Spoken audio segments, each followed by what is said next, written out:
Good evening, everyone. I'm Ellen Rustico, Associate Dean of Education and Licensure Programs at Bay Path University, and I would like to welcome you to our virtual event with Dr. Deshawn C. Washington, who is going to talk with us a bit about working in the field of early childhood and elementary education. But first, before I pass it to Deshawn, I would like to tell you a bit about his background. Dr. Washington is an award-winning educator, scholar, and national advocate dedicated to transforming public education through literacy, equity, and leadership. As the 2024 Massachusetts Teacher of the Year, 2025 National Education Association Teaching Excellence Award recipient, and 2025 Peabody Medalist from Vanderbilt University, Dr. Washington's career reflects an unwavering commitment to cultivating inclusive learning environments that empower students and teachers alike. Over nearly a decade of service in Lexington and Boston Public Schools, he has modeled data-driven, culturally responsive instruction and collaboration with families, administrators, and communities to foster academic and social growth. As founder and president of Cultivating Changemakers, LLC, Dr. Washington authored a comprehensive K-12 financial literacy curriculum that integrates academic skills with social justice and real-world application. His frameworks, including READ and FIRE, have become cornerstones of his speaking engagements, professional development workshops, and teacher training sessions nationwide. Through Cultivating Changemakers, he develops educators as advocacy, agency, and justice leaders, offering curriculum design and leadership coaching that center students as agents of change. Currently an adjunct professor for us at Bay Path University and a fellow with the National Network of State Teachers of the Year, Dr. Washington continues to shape the next generation of educators through instruction, mentorship, and policy advocacy. His TEDx talks, Liberating Lives Through Literacy and Igniting the Fire of Joyful Trouble, reflect his belief that education is a tool for liberation and a vehicle for justice. With scholarship rooted in his EDD and K-12 educational leadership and policy from Vanderbilt University, Dr. Washington continues to champion equitable policy, transformative teaching, and student voice as the foundation of public education. It is my distinct honor to welcome Dr. Washington to the webinar this evening. Thank you. Thank you, Dr. Rustico. Thank you so much for the warm introduction to all of our students here this evening. Thank you so much for stopping by to hear the story, hear the journey, and also the passion, the joy, the love when it comes to public education and serving students in the elementary early education space. Dr. Stratton, thank you so much. Kim, thank you so much for organizing this event. And to the students that are here this evening, thank you for selecting what I argue to be the greatest profession in the world. Teaching and learning, there's nothing like uh, being in the classroom and being able to see teaching and learning happening in the forefront. And to be able to know that you're giving a lifelong impact to teaching and learning in a way that is impactful, inspiring, motivating, empowering for our kids. I'm telling you, you're going to have a great joy doing the work of teaching and learning. So first, I wanted to say thank you for the service that you have already started and that you will be doing for many years to come. And I'm excited that you're here at Bay Path University, where you're getting some esteemed level of education and preparation for the service that you're going to have as a teacher of record. So thank you so much for having me this evening.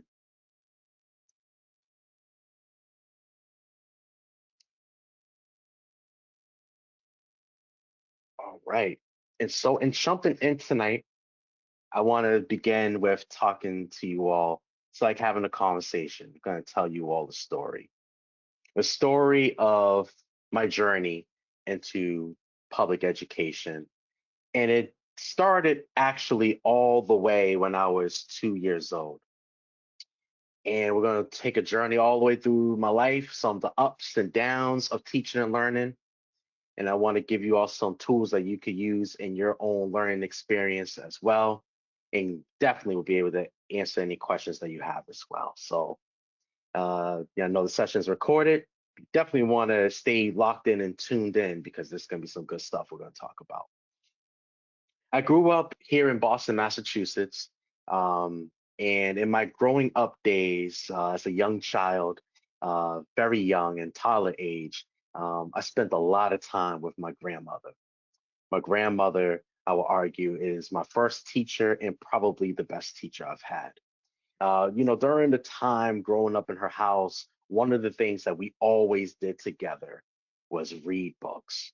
Reading was so much fun with grandma because she always would elevate her voice to change based on the characters that she was reading. She would build up the scenes that we was going to have in children's books, and always in the funny parts of books, we always would engage in deep laughter. And she would ask me all types of questions about books too to get me to start thinking about reading. So, one of the things that we used to always do is that we would go to the library every single week together. My grandmother would take me by the little hand. Might have been like 2, 3 years old at the time. And we would leave out the apartment house and we would take our walk over to the Boston Public Library in Roxbury, Massachusetts, a city inside of Boston. And I remember every time that we would go in, right before we would walk in for that first time, grandma would pull that door open. And I don't know if you've been to a library recently, but when grandma would pull the door open, that rush of air would just like hit me right in the face. But it was that air and that smell of just endless books and imagination and opportunity to create something new was waiting in the palm of my hands once I just walk across on the other side of that door. And being young, 2, 3 years old, I would make a quick dash all the way over to the room where all the books were. And there was a children's section. It was all the way on the left-hand side of the library. And my eyes would just beam and glow in just great joy. And I would make a mad dash over to the children's books. I'll rust my fingers across the spiral of the books and pulling out all the classics like Big Clifford and Dumbo and Frog and Toad and you name all the children's books, was pulling those out. And at the children's portion of the library, it was like a big little nook. And then there was like a little area where you're able to sit with your parents or your grandparents and be able to just sit down and read books. And so I would sit on my grandmother's lap and she would read to me books for hours upon end. It seemed like days and nights would go by and we would just be reading books together. And in the midst of that, I began to get this real great joy of what it means to be a learner. I think of school when we are empowering our young folks with knowledge and wisdom and the curriculum that you're going to be teaching and the reading that you're going to do and the writing you're going to do as an opportunity for young people to use their imagination, to explore a world around them, where they're able to wrestle with new ideas and innovate with new creations that's in their mind that they want to put into the world, and giving young folks the key to unlock those possibilities and make them into realities were all part of my upbringing at 2, 3 years old when I was learning how to read for the first time. And so I was so excited to be able to have that opportunity to engage in deep level learning that I said to myself, like, oh, this is amazing to be able to imagine and just to think and create new things. And as I began to learn how to read, grandma empowered me with all the skills of what a great reader has: the ability to decode words, to recognize the letter sounds, to say my alphabet, to read with good fluency and to understand the text that I was reading when she always asked me questions about the text. Grandma made learning so much fun, so joyful, so peaceful for me.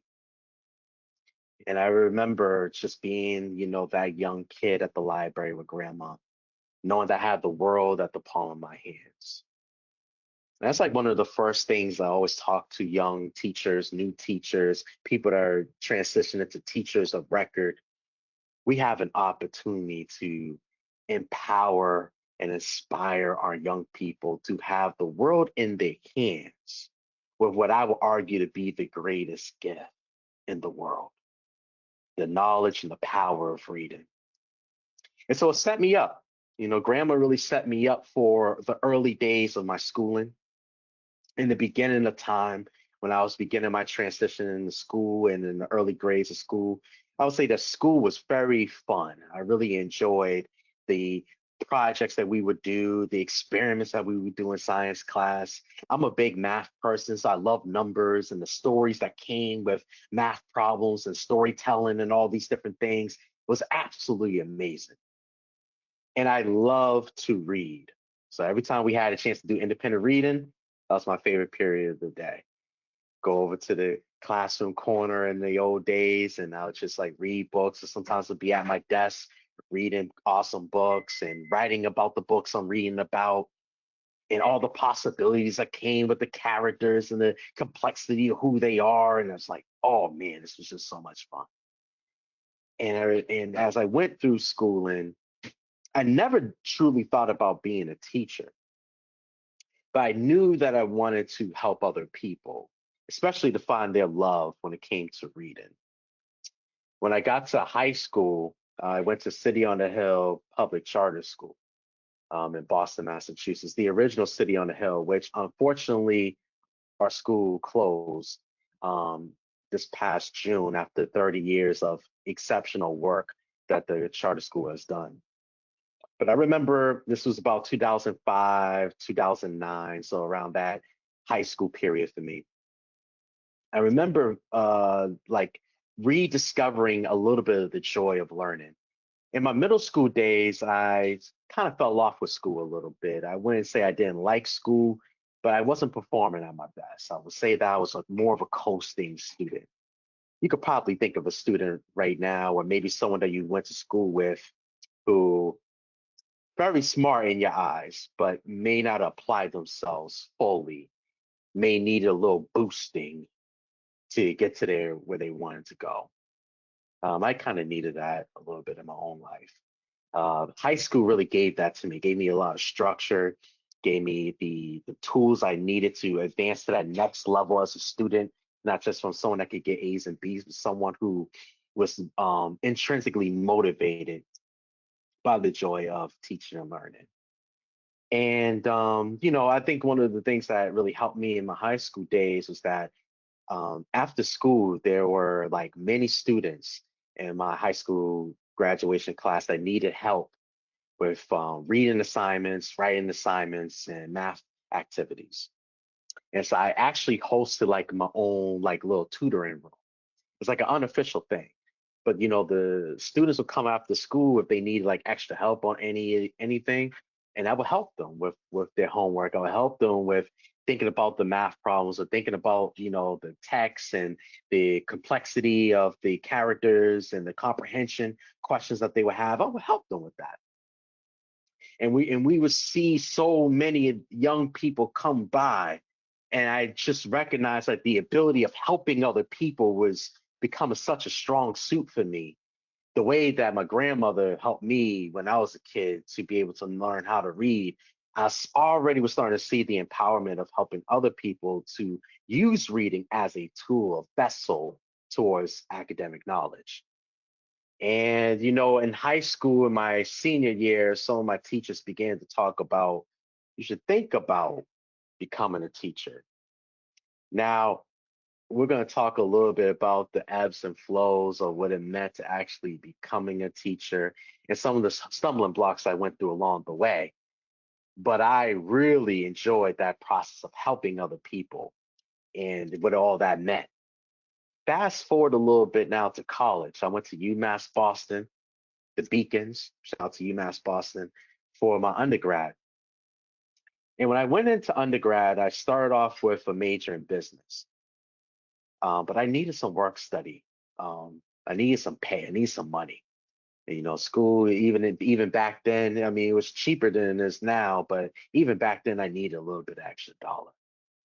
And one of the opportunities to earn work study was this AmeriCorps program called Jumpstart. Now, when I served in Jumpstart back in 2009, 2010, as an 18, 19-year-old student, Jumpstart serviced 3 to 5-year-old children with, guess what? Learning how to read. And I knew right then and there, like, oh my goodness, this is the opportunity to go full circle, and I'll teach very young children how to use their imagination through the power of reading. And, we would read books every time that we met. I would go every Tuesday and Thursday over to the Early Childhood Learning Center in Dorchester. We would read with the kids. We would read with the 3-year-olds, the 4-year-olds, the 5-year-old kids. We made reading so much fun. The way that grandma made reading fun for me, changing up voices, the changing of characters, the asking of questions, the building of vocabulary, building up skills. So when the young kids started to practice reading, I'll be able to help them with their reading. It was so much fun. And I did Jumpstart for 2 years, being able to read and build readers at the Early Childhood Center for many kids over that period of time. And I remember a coming to the moment kind of came up for me. Many people at Jumpstart, the site coordinators and all that, they said to me, Deshaun, we think that you should consider being a teacher. And, I was like, man, that's a really good idea. I probably should consider being a teacher. But, when I was 18, 19 years old, I was also gullible and easily oppressive to other things that was going on. And so many people were also coming up to me at the same time. I was like, you want to be a teacher? Why would you want to be a teacher? Teachers don't make any money. Why don't you instead, decide to do accounting or do math or something like that where you're really good at and make a lot of money? And I wrestled with these things for a moment and then I realized, like, yeah, you're right. Why would I go into teaching? You don't make any money. And yeah, the accounting sounds a lot better. You're able to work with numbers. I like numbers, by the way. As I told you earlier, math is a subject I really enjoy. If I could learn accounting, that's not too bad. And as on top of learning accounting, I can make larger money. Absolutely. So I left Jumpstart and focused on my business major. I ended up graduating UMass Boston 2013 with an accounting and finance major. And I began to work in a big four accounting firm. And when I worked there, I was miserable, y'all. I really hated the job that I was in. I was working at one of the big four accounting firms, making a lot of money, doing taxes and doing audits. And I was really not enjoying that work. Getting up at 6 in the morning, going to work at 7 a.m. and working all the way to 11 p.m. to do taxes and to do audits for clients, for people that I never knew before nor would ever have any direct interaction with, didn't really sit with me well. And on top of that, to go through that journey, I felt like I was missing something that I was called to do. And I was losing grip of what made me joyful, excited, passionate. I wasn't doing those things as much as I wanted to. So fast forward a couple of years, and as I'm preparing to think about what my future is going to be like, because newsflash, accounting was not where I wanted to be, and 2 years later, it still wasn't where I wanted to be. I passed an old flyer as I'm walking past the hallway, and it says, would you like to volunteer teaching financial literacy for junior achievement? I said, absolutely.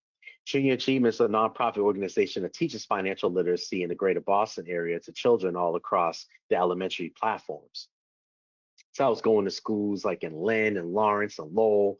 I was going to places like Wellesley and Newton and be able to teach financial literacy to all these kids in the elementary grades from first grade all the way up to fifth grade. And I tell you, when you see the light bulbs go off on those young people's minds, and you see the connections that they made with money to experiences with grandma bringing that child to the bank to take out money or to put money into their college savings account, you start to realize that there's a little bubbling, a little bit of a goosebump that comes back into your soul and your spirit of being able to do the good work of teaching and learning again that you have lost. But now you recognize that you need to go back and do what you was really joyfully called to do. So I cold turkey quit my accounting job. I went back to UMass Boston again to get my elementary and special education licensure from UMass Boston. And I began to do what I thought was going to be happily ever after, teaching and learning, because I really loved it. I mean, that this is what I was able to do my whole life in many different ways of helping other people and helping young children know how to read. I was doing that thing. And I remember this, y'all, because my first year as a teacher, I struggled significantly. It was Boston Public Schools. My first school I was at was Young Achievers K-8 Pilot School, right on 40 Outlook Road in Mattapan. And I still have good fond memories of Young Achievers to this day. But when I first started teaching, and I don't know if you are already having this moment to those that are listening. I don't know if you think about this, but you have these moments as a teacher, you start to fantasize what your school year is going to look like. You get the names, the roster of all the kids. You see the names of all these third graders that you're going to get, and you're fantasizing, like what learning is going to look like, what the relationship's going to look like. You're fantasizing the whole thing. This is going to be an amazing year. And you set up your classroom, you're dreaming. Before everyone comes in the room, you're dreaming. You're creating your classroom, what do you want it to look like, the whole nine. And I was so excited to begin my first year as a teacher. And first day of school comes, everything is good. Second day of school, everything comes, everything is good. First week was good. And then, things started to decline very quickly. As my first year as a teacher, in hindsight, one of the things that I struggled with is that, in terms of being a classroom teacher, it's one thing to be a teacher of instruction, teacher of curriculum, understanding data and using data to inform your teaching practice. All the things that Dr. Stratton and Dr. Rusticola are telling us in our classes to do. You need all these skills to be effective as a teacher. And then there's another thing that, at least in my own schooling and in my own experience, I didn't really get as much, which was the importance of relationship building, the importance of classroom community and community building. I didn't really get that type of knowledge and how to do those things. And very quickly, I was losing grip of my classroom. Students were misbehaving, students were refusing to do work. Here I am, polished. I got my lessons planned. I have my activities all printed out. I have all the moves I need to make as a teacher to teach, but not to teach in a way of improving life for young people. I remember it was about right around this time of the year, December, right before the winter holiday break. And my school administrators, because they saw that my classroom was struggling very badly, pulled me to the side and they said to me that when you come back from the winter break, we're going to take over your classroom. Now you might be wondering right now, what does taking over your classroom even mean? Let me tell you what that means. Your school administrator, your principal, assistant principal, will now become the lead teacher of the classroom that you was operating. Your role is regulated now to a role of observation and a role of closely paying attention to the teacher moves of those that are operating your classroom space. I remember a January day where I was watching the principal and assistant principal running the classroom, and I'm eagerly taking notes while fighting tears down my eyes, trying not to get any of these kids to see the tears flowing through, wetting the paper that I'm writing on, because I was embarrassed. I was humiliated. A joy that I had, I felt like I wasn't having it anymore. The joy to be able to teach children how to read and be able to teach kids how to use learning as a vessel towards purpose. I wasn't able to do that. And I was very discouraged and thought about even leaving teaching altogether and going to go back to business.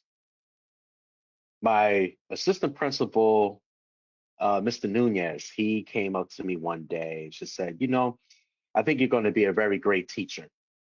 And I'm like, man, whatever, man. Like, y'all already took over the class. Like, I'm not going to be no great teacher. You already know I'm not going to be a great teacher. He said, no, no, no. Like, I think you're going to be a really great teacher. And I think there's just some things that we just need to kind of work on a little bit. And we work on these things a little bit. I think you're going to be just fine as an educator. And that's why we came into your classroom. So that way we can help you and be able to support you in some of the other things that you need for success. And so every week, Mr. Nunez and I would meet on Mondays after school. We'll plan out lessons, but we will also plan out community building activities, culture building activities, relationship activities. I was taught, in teaching my third grade class, the importance of a true morning meeting, a morning meeting with including greetings, which included messages of like what the day is going to look like, we included activity games where kids would start the day with laughter and start the day with smiles on their face for the anticipation of what the day looked like. To go through the middle of the day and have proactive circles. We used to call them proactive circles because we were intentionally investing in relationship building. We would spend time building up circles, but we would take the learning that we were learning about in reading, learning about Nazarene Secret School, and bringing it over to the circle where we talk about what does our own schooling experience looks like, the similarities and the differences, but in a proactive way where we are all looking at one another, creating learning opportunities together. And then my favorite would be at the end of the day, we would have this thing called shout outs of the day. And every day there would be 3 students that would become what we call our scholars of the day. Scholars of the day was like students who contributed to the academic learning, to the social engagement, not only of the classroom, but in other spaces that they would be in, and just kept a positive, uplifting spirit in the classroom. And kids would just feed off of it because at the end of the day, when they became Scholar of the Day, I used to have a little treasure box. Open that big treasure box, and kids would be able to select a little prize in there that they'd be able to take home with them.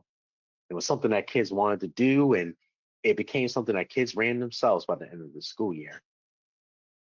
But also in learning how to be effective in terms of the classroom community building, I had to polish up some skills of what it means to be effective as a teacher of record. My other assistant principal was Mr. Scott, and he was really great with teaching me all about how to be effective in the classroom.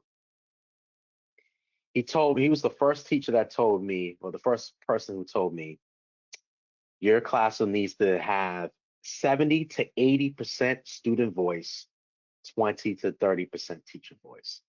I said, wow, really? That's wild. And we started to examine and look at research as to why student voices leading the classroom was beneficial.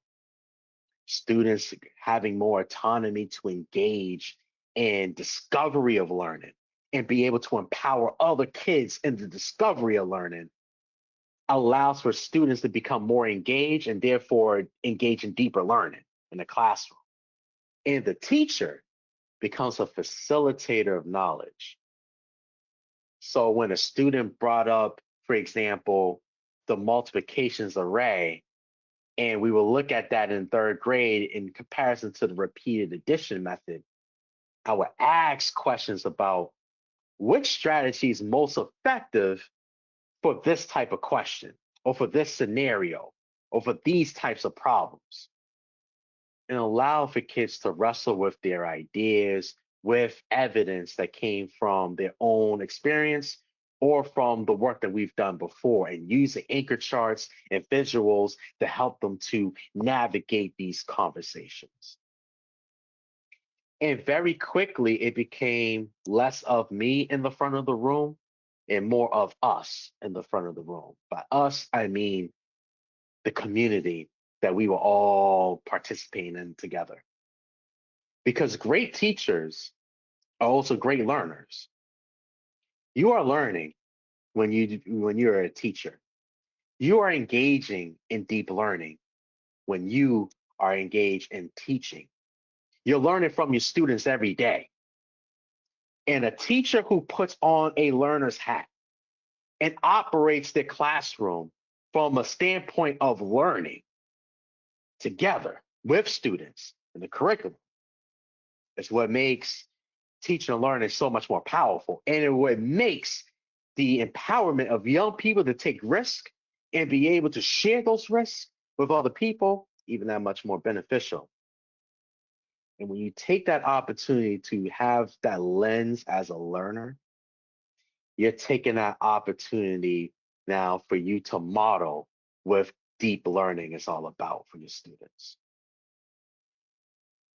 A classroom where a teacher or teachers are exemplary of learning and are learning from students and with students, those classes thrive at a higher level because we all are taking on a position of learning. The only thing I have more than students, I will always say to them, is experience of life. And that's the only thing I have over you is experience of life. If you give me any activity, compare that to another student, the student might actually outperform me in many activities. I just have experience. I could tell you about life circumstances and situations and how to navigate those things in a way that you haven't seen yet because you haven't had enough life to see these things yet. I could give you coaching, I give you mentoring, I could direct you in how to handle those situations.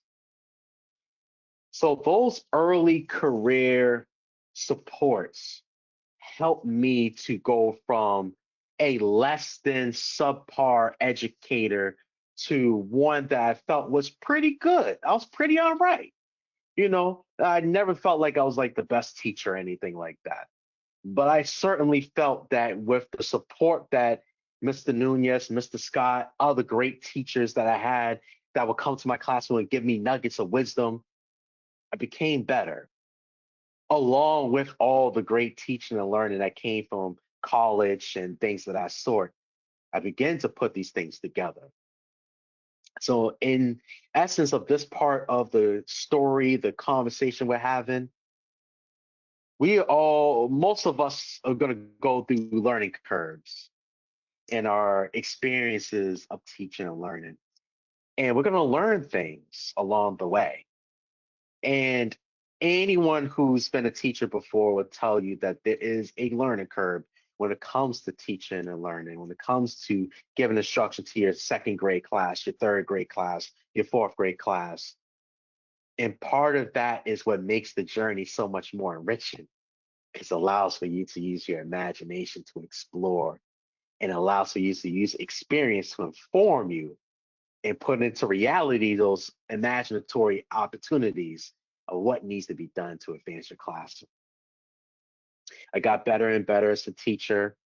And along the way, I learned this acronym in my teaching experience that I want to be able to share with you. And it's called the CRAZY framework.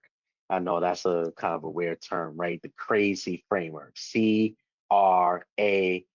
like zebra, Y. CRAZY framework. And this is something that I want to give to you all today so that you can have in your back pocket when you think about your own classroom that you may have already started, you're thinking about starting, or that you will start in the future. This framework helps to set a solid ground of what it means to be effective in the classroom. C in the CRAZY framework stands for connections. Listen, you can be the greatest teacher in the world. I could tell you you're a great teacher. Dr. Stratton could tell you you're going to become a great teacher. Dr. Rustico could tell you you could be a great teacher. But here's the thing, right? You will not be able to showcase how great of a teacher you are going to become until you invest in relationships with the students that are in front of you. Here's what I mean. It's not just hello, how are you today? But it's more like a book. Think about it like this. Every child is in the process of writing a book. This book is called their life story. And they're giving us a page when we get a chance to be with them for that 180 days. Because in the grand scheme of things, 180 days is not that long of a period of time. We get 180 days and we get like just an opportunity to help that student, that child be able to craft their life story. We hear the interests of our students. We hear the stories of what it means for them to be a soccer player or thinking about becoming a musician, or maybe they're so inspired by you, they also want to become a teacher one day.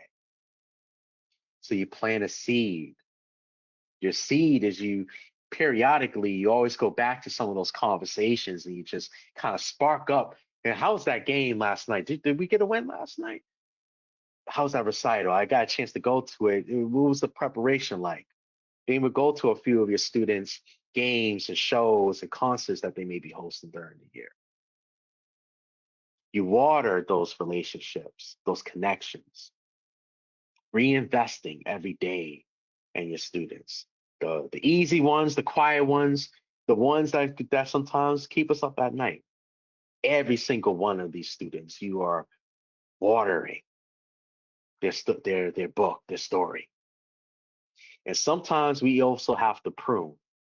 We have to prune out some of the behaviors that we see, sometimes the decisions, the impulsive decisions that students are making, or even I have students as early as fourth grade already tell me that school is not for them. Pruning out that negative self-talk about school and that impact about school in a way that will allow for our young people to see themselves in their purpose of what they're called to do in life and be able to walk towards that purpose. I'm just helping you along the way in the 180 days that I get. I don't have too much time with you, but I get to just scribe just a small little note of appreciation. It's just that little bit of time. And when we do that, we get a harvest. That harvest is our students who are becoming like change makers, people who are using the power of knowledge, the power of wisdom to continue to craft their story, craft their book into a book that someone else can read about and be inspired by. So connections are so important here, so that's part of the C in connections. R is about, relationships. So we got connections and relationships and deepening the relationships. These are just really advancing forward what we talked about with connections, with the day-to-day work as I kind of told you about. So I accidentally kind of gave you R a little bit in the C, but R really is for your relationship building, your circle times that you have, your individual time so you get to read with students and practicing the F and P's and the reading assessments and things like that, the opportunities to do guided reading and small group instruction during math class and all these different things. You're building relationships with students, deepening the connection as a result.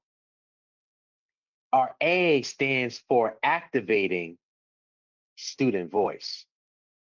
Activating student voice. We want our students to become drivers of learning, where all you really have to do is just ask a few questions, drop a comment here or there, let students take off with their learning. But what do I mean by that? In a structured way, we want to increase the autonomy that students have in the room to explore, to be curious, to ask questions, to seek answers, and positioning ourselves in a way where we don't have all the answers. And that's a good thing, because that means you could come up with the answer for us. You could go home and do an experiment and come back with an answer. You can go to the school library and pick up a book, do some research, come back and share with all of us a little bit of knowledge of that question that you had about the science experiment. And activating student voices in a way where it's not just an academic thing, but it's also a cultural thing. The students could share a little bit about who they are in a way that they feel that is empowering and inspiring for others to learn about, and for all of us to be able to engage with. We can do this academically and do this socially as well. So right now we got C for connections. We got R for deepening relationships. We got A for activating student voice. Our Z, like zebra, that's in the crazy framework, is zooming into learning. Zooming into learning. As you all are gaining experience or will be gaining experience or seeing classrooms, you will notice that there is a large pendulum of learning that's happening in the classroom and the speed in which knowledge is taking place. For some students, I'm always amazed at the ones who can roll out of bed, come to school, give a half-hearted effort, get the A's on every assignment, go home and go right back to bed. I've always been amazed with that type of student. I always will get one of those every year, and it's just always will blow my mind just how easy school is for them. And then I also will get students whose school and the schooling experience is a grind for them. But when I zoom into the learning, I zoom into the data, there's things within their story that's something that everybody benefits from. Be able to overcome hardships. I had a student just recently last year, reading was not her thing. Writing was not her thing. The whole schooling experience was starting to become not her thing. She was in fourth grade. I was teaching fourth grade last year. But one thing she was committed about every day said, you know what, Dr. Washington, I'm going to get better as a reader every day. And I'm committed every time we meet for guided reading. I'm committed every time that we sit together. I'm going to do my best work. That's exactly what she did. She grew 3 grade levels of reading last year. And this year, she's at grade level with her 5th grade class. Why is that important? Because even though school and reading and writing is not easy for her, even though she has some struggles with reading and the joy with reading, we gave her the tools that she needed. We provided the services that was necessary for her to be successful. Now she became from reading with resentment to reading with joy, perseverance, grit, drive. These intangibles that school doesn't necessarily teach you, but it comes out of people who has to use it early in their lives. That's what the zooming into learning is all about. And that's a skill that she's going to have in anything that she decides she wants to do moving forward in life. So we got connections, relationships, activating student voice, zooming into learning. And the last is the why, yielding achievement, yielding achievement.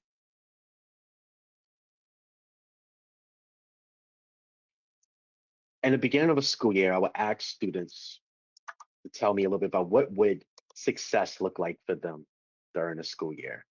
And fourth graders, you can only imagine what kind of stuff they'll say. Some of them are very thoughtful. They'll say things like, I want to be a better writer. I want to be able to write 5-paragraph essays. I want to be able to use the standard algorithm to solve math problems. So some will say that. Others will say, things like I want to have new friends. It's great. Or, I want to be able to read, the whole Dogman series. Like, that's great.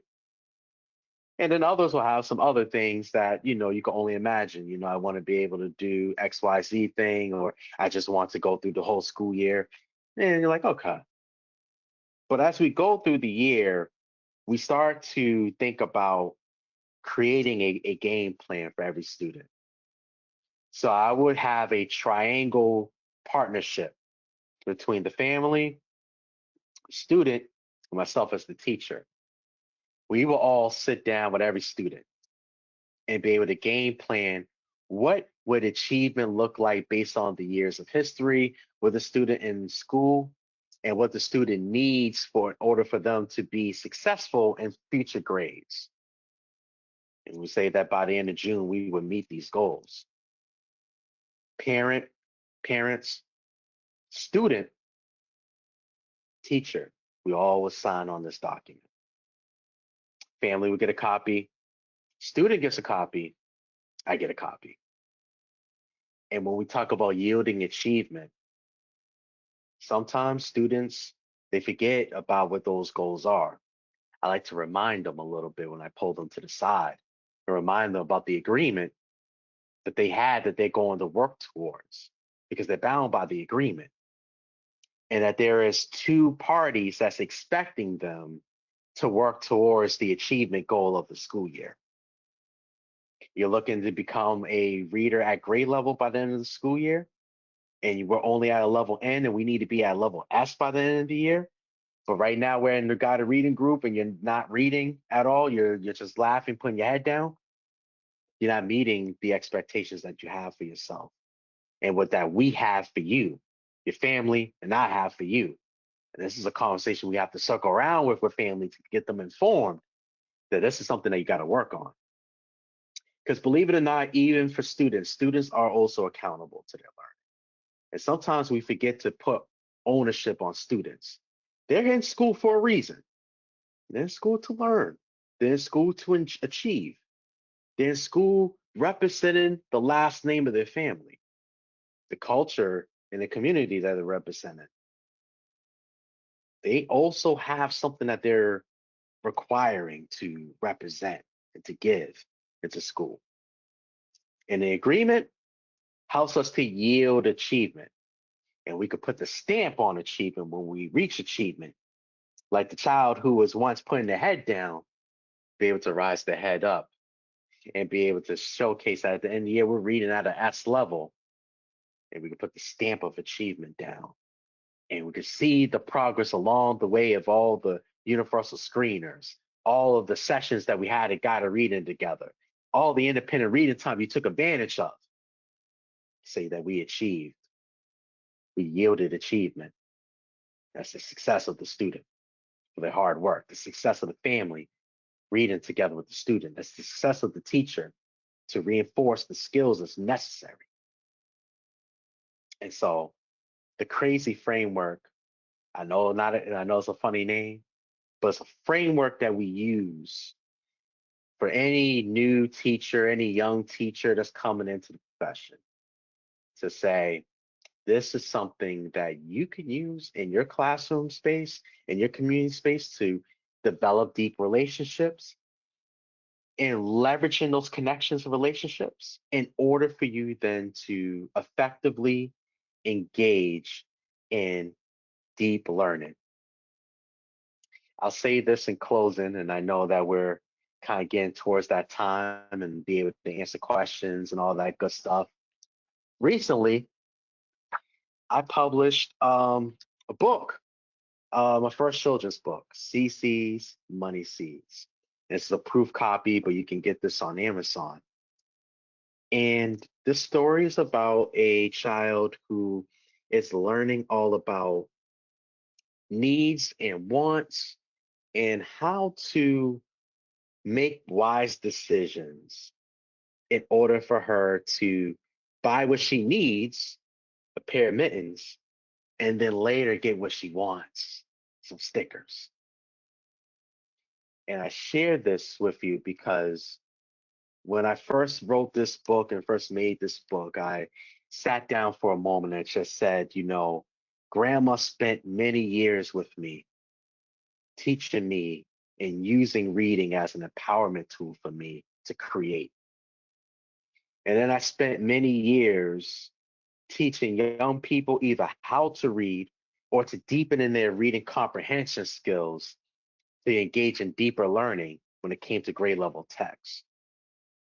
Now, one of the full circle moments is now I get to write children's books, just like CC's Money Seeds, so that a parent and their child could read together, so that you and your students could read together and share the knowledge and joy of what reading is all about.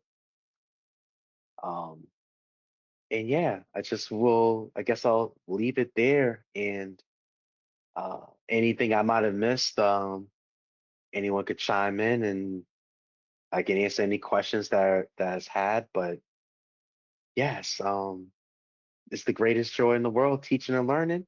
And with the crazy framework, you too can leave a lasting impact with your students as well. So thank you.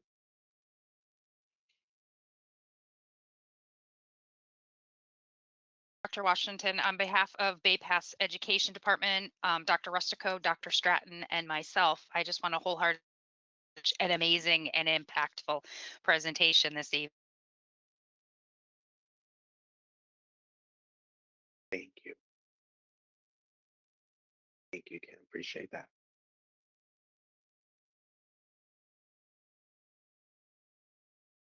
Graduate programs, we have, beyond education, over 30 programs that could help you with your career trajectory. And, we welcome you to reach out to us, and I'm happy to guide you and help you through that process.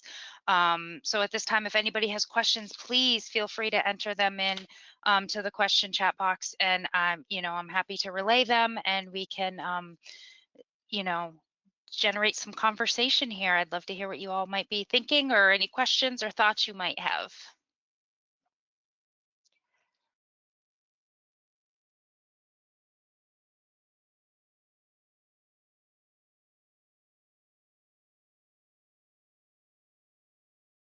While we're waiting, Dr. Rustico or Dr. Stratton, do you have any final thoughts you'd like to share?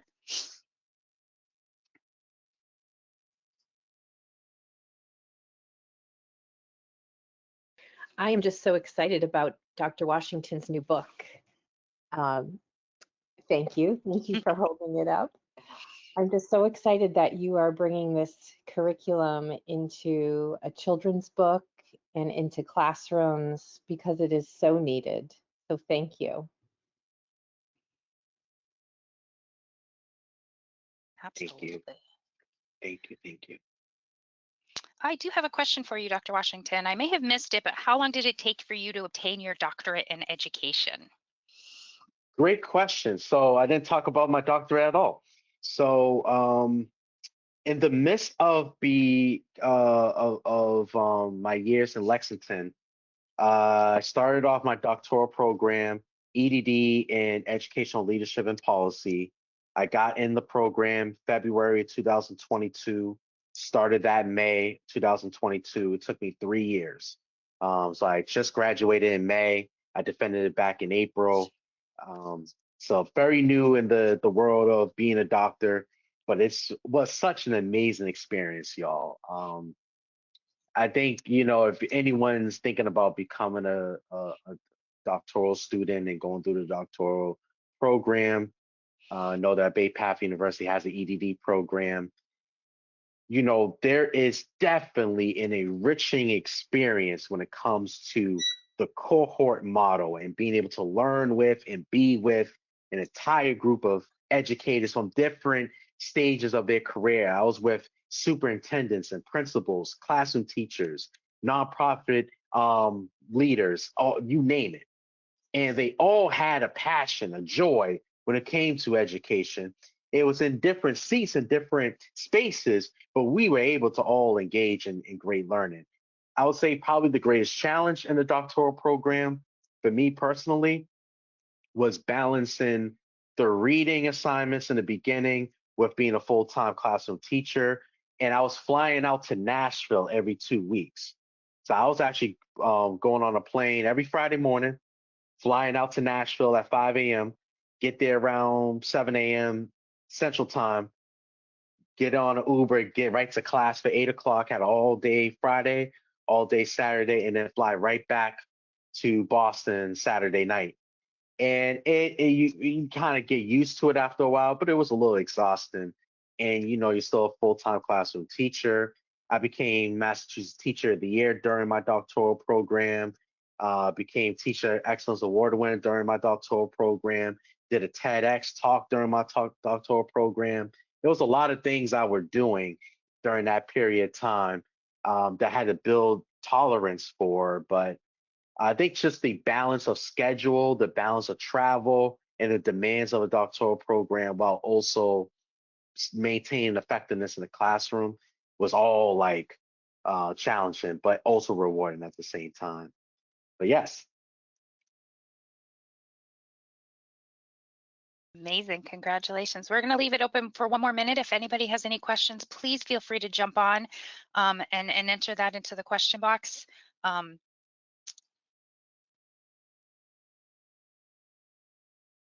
while I wait 1 second before we wrap up this evening, I just want to say, again, on behalf of Bay Path Education and admissions departments, thank you for taking the time to be here with us tonight, for taking the time to hear and empower yourself with such important information and on such a rewarding career. It looks like there's no other questions at this time. You have my contact information. Feel free to reach out if you have any questions, and I will be sending out this video to you either tomorrow or Monday morning first thing. Sometimes it takes a little while to upload. So bear with me, I will get that out to you. Thank you for this great evening, and I hope you all have a wonderful night. Bye-bye. Thank you, Dr. Washington. thank you. Thank you. Really appreciate it. We will talk soon. Thank you.